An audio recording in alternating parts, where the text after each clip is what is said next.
You say you care about the students, but half of you are not sure what gender is, especially transgender. I know the lawyer said transsexual earlier. That's not the correct term. It's transgender.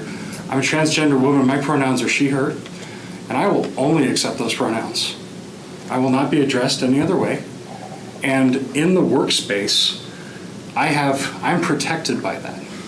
Our students should be too, especially when they're not over 18, don't have a voice. So I'm just imploring you to go beyond what, just really consider, what is this fight really about? Why is it such entrenched? I know we hear a lot about religious liberty, and quite honestly, I grew up in Christian education all through college. I don't remember any of my doctrinal classes mentioning only male and female, and that's the way it should be. If you feel it is, awesome, good. You get to believe that. You don't get to impose those beliefs on anybody else. And that's actually what religious liberty is that your right to believe that is protected, but the other person that identifies as something else is also is right to be protected. So I guess I'm here to say is, with Oshkosh Pride, we're paying attention. And we're going to be involved in this conversation if it keeps on going. I think it's absolutely ridiculous that you guys are even considering letting bathrooms and locker rooms being co-ed. I don't care how they identify or whatever kind of delusion people live in, whatever kind of mental disease that they have.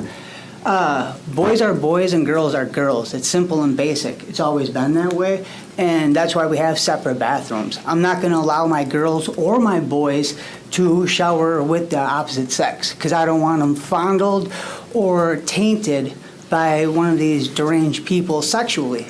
And that's what lingers in these groups of homosexuality and transgenderism is sexually explicit ideology. My daughter goes to Franklin. She brought home books about how it's okay that two parents are gay in a household and it's okay for boys to be girls and girls to be boys. What kind of delusion are you guys living in? Are people really retarded? We're still having these talks? Like, what is going on here? Like, We don't use that word. no, it's a word. I can use that if I want. Yes, I can.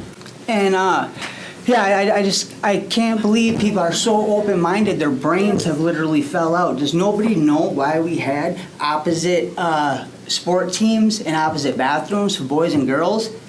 To protect both sexes from one another? If they want to play some delusional game and we have to allow it, then they should have their own bathroom and their own support, their own sports. It's as simple as that. They shouldn't be allowed to women to come and shower in the boys' locker room. I don't want one of these succubuses coming in there spoiling my young gentleman. Okay. Okay, we crossed. Hey, what? It's a word. I can use it if I want. Yeah. No. Yeah, I can. No. Yeah. Sorry. Yeah. No. Okay, or what? Yeah.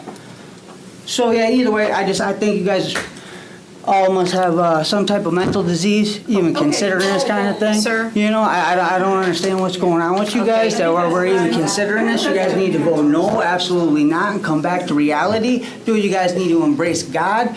All this kind of talk, dude, from the name of the flag, dude, it is against Thank God. you, sir. Thank you. Okay? Thank you. Yeah, okay, thank you. Thank Yeah, don't you. use the R word in violence. Yeah, well, I can use whatever word I want. It's in my big old dictionary this thick. I'll get whatever I want in there. 7 to 8% of our school district revenue is at risk right now because we are currently not in compliance.